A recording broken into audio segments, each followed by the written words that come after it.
Ladies and gentlemen, welcome back to the channel. I'm Lennon. How you guys doing? And welcome back to Faction Focus Sunday. So today we are taking a look at the Galatians, which is one of the newer last ones we have to do from the Gallic tribes. So we still have the plus 20% melee attack for all cav, plus 2 public order for every war against a neighboring faction. We have a hard initial starting challenge. And as Galatia, you get plunderers plus 100% income from raiding and sacking settlements. And we have the Galatia, moderate diplomatic bonus with all Hellenic factions. And that could come in handy since there are quite a few around you. So let's get onto the field and let's see what we have to work with. So here we are on the field as the Galatians. So we are in the Turkey and Asia, like Asia, Cappadocia part of the world. So we have a lot of neighboring factions. We are kind of closed in by 1, 2, 3, 4 different factions, it seems like. And diplomatic wise, it is not getting any better. So we do have a trade relations with Cappadocia, which controls like most of our home province. And for the rest, Bithynia hates us, Pontus hates us, Sardes hates us. So basically all our neighboring factions kind of hate us, which is going to make it difficult in the beginning. So if we take a look at our armies, we start with 2 armies, the basic crap sacks that we've come to love and know. We have some slingers, levy freemen, a little bit of cav, and some levy freemen and some cav. So as used in Ankara, you start with 1 settlement, and your first artisan launch, like infantry building, is already constructed. So at the start, you can start building levy freemen and Celtic slingers. And the reason is, for some reason, the tier 1 building that usually gives your Celtic swords and all that jazz, as the Galatians, you get absolutely nothing except some little bit of garrison. So at tier 2, you get the Galatian swords. And I think the reason that they haven't put them in tier 1 is because they're pretty damn good for a tier 2 unit. Like 32, 40, 52 melee defense, 45 armor. These guys are pretty damn good for a tier 2 unit.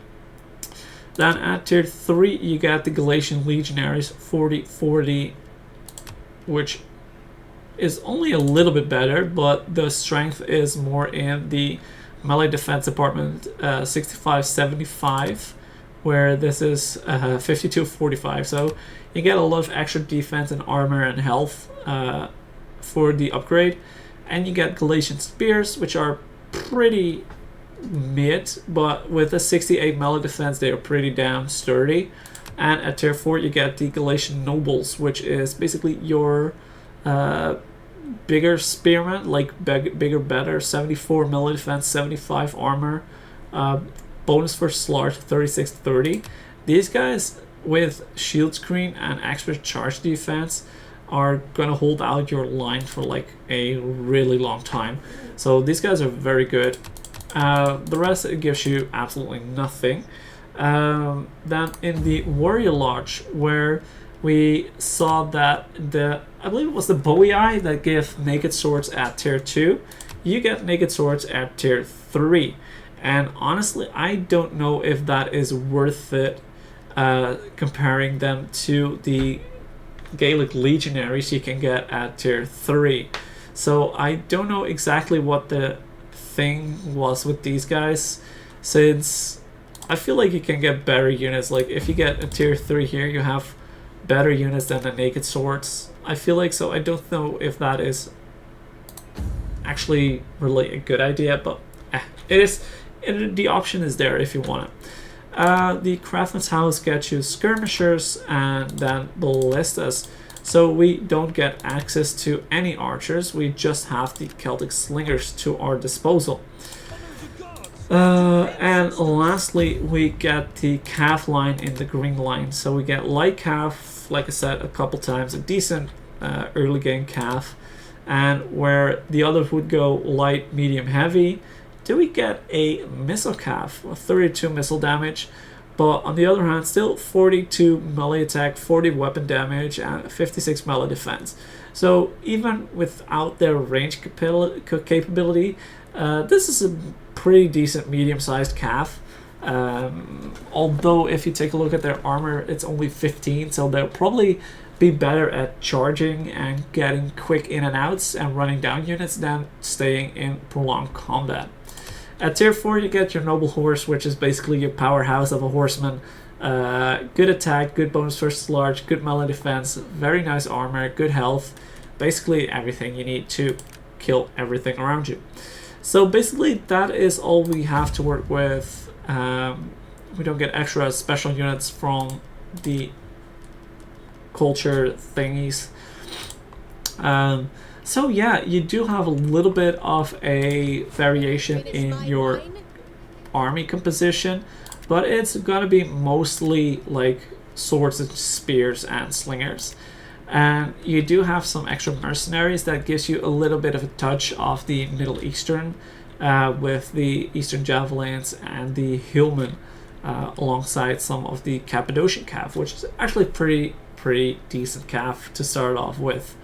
So expansion wise, you have two options. That's basically take out swords first, but yeah, you get pushed alongside that line. You can take your home province and take out Cappadocia, so get rid of your trade agreement with them, take out this. But like this is a pretty long way to walk and over that as well, so that is difficulty. So you could go this that or there, but if you take a war with either Sars or Seleucids, you can have a lot of wars to fight on your hands straight away. So it is a pretty delicate situation. What you could do is take out Bithynia and Pontus first, since they don't have that many allies. So go towards Pontus, take up those settlements of Pontus, then take out Nicomedia, and Trapezoles is like right over here. So I think that might be a safer bet, and then start your war against either the Seleucids after most of their allies have abandoned them. That's probably your best bet. As this is total war, this is gonna suck at first, because you have a lot of factions that are aggressive around you, that probably aggressive towards you as well. So expect a lot of fighting in the first few turns, at probably a lot of defensive fights, not really attacking too much. So I think with that being said, I think I don't have anything else to add to that. We do have some interesting victory objectives, like Italy is one, and what was it, Macedonia and Persis. So you do have a pretty wide range. You need Italia, you need Persia, and you need the Bosporus. So you have to expand all sides for your victory objectives. But with that being said, I think that's all for now. So I just want to say thank you guys for watching. Hopefully you guys enjoyed. If you did, be sure to leave a like, leave a comment. Don't forget to subscribe, and I'll see you guys next week. Peace.